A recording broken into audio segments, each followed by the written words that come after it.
Welcome back. You're with us on Trading Hour, and tributes have been pouring in as we continue our special coverage of remembering former Prime Minister Dr Manmohan Singh. Our colleague Parikshit Luthra has been joining in as well. He's been in a conversation with former Finance Minister P Chidambaram. Parikshit, over to you. Yes, it's indeed a very sad day. The nation has lost Manmohan Singh, one of our most visionary Prime Ministers, somebody who was responsible for very important economic reforms through India's history. Joining us right now is former Finance Minister P Chidambaram. Mr. Chidambaram, you're someone who's worked very closely with Mr. Manmohan Singh. What aspect of his life, his contribution, really stood out for you?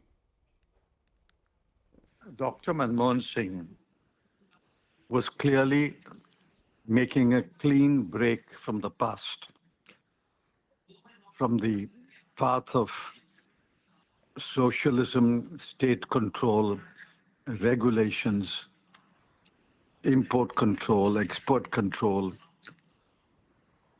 foreign exchange control. It was not an easy decision. He must have believed in it deeply and for a long time. When he got the opportunity, he did not flinch. He just went ahead and did what he thought was right according to the laws of economics. Of course, he was greatly supported by Mr. Narasimha Rao. But the courage that Dr. Manmohan Singh displayed in breaking from the past over 40 years is, I think, extraordinary and unprecedented. During his tenure as Prime Minister for 10 years, Mr. Chidambaram, he often faced a lot of criticism from the opposition and some members of his own party about being a silent Prime Minister, a weak Prime Minister. He was none of that. But how did he take that criticism? He didn't display any emotion at all. The old guard of the party, which was schooled in the time when Congress party adopted socialism as the goal, was naturally opposed to Dr. Manmohan Singh's reform measures.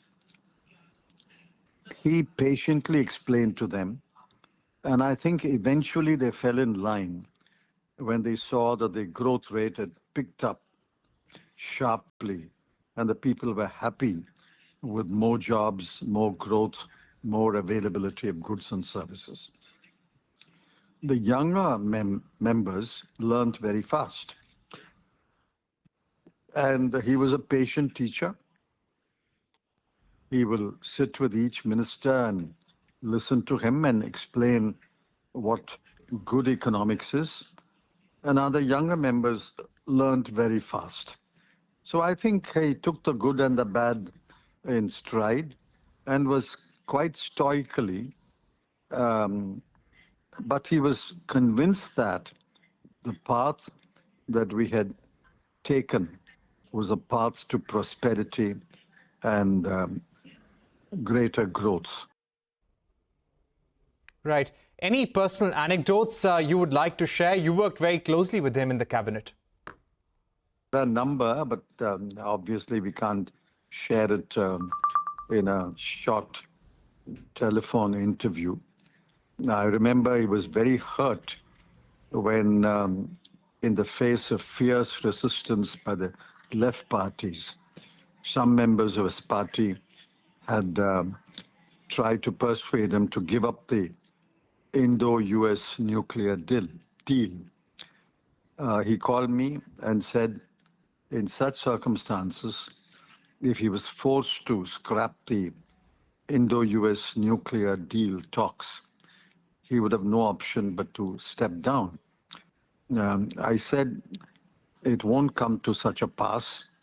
Let's persevere. There's a committee and we are working on the left parties. But I understand that if on a matter of principle, the party does not support the Prime Minister would have to step down. He was the only time I know that he contemplated resignation was when there was fierce resistance from outside and from some sections inside the party to the Indo-US nuclear deal. But otherwise, he was quite stoical. Right. Of course, that's a very important point. But apart from the nuclear deal, were there any other challenges that Manmohan Singh faced during his tenure as Prime Minister? He did face some challenges. For example, but they were not insuperable challenges. They are not challenges which could be overcome. We had to compromise. We had to compromise on the extension of Aadhaar. We had to compromise on the coverage of the Right to Food Act. But he was willing to make those small compromises as long as the basic core contents of his policy were intact. Do you feel the party leadership was kind to Dr. Manmohan Singh, considering his great contribution to the economy and the nation? Mrs. Sonia Gandhi stood by him like a rock. She named him as Prime Minister, and she was vindicated when in the second election, that is 2009, we got 61 more seats. Therefore, but then the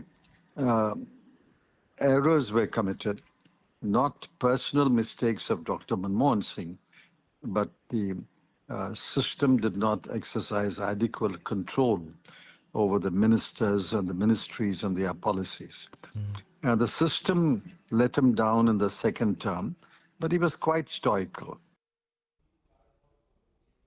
All right, the system let him down in the second term, but he was stoic about it. That was former Finance Minister P Chidambaram speaking to us about Manmohan Singh's contribution, also telling us how Manmohan Singh actually wanted to resign when his party was asking him to give up the nuclear deal because of opposition from the left, and also saying how he had the courage to break away from the past and usher in reforms in 1991 and convince both the young and old within his party.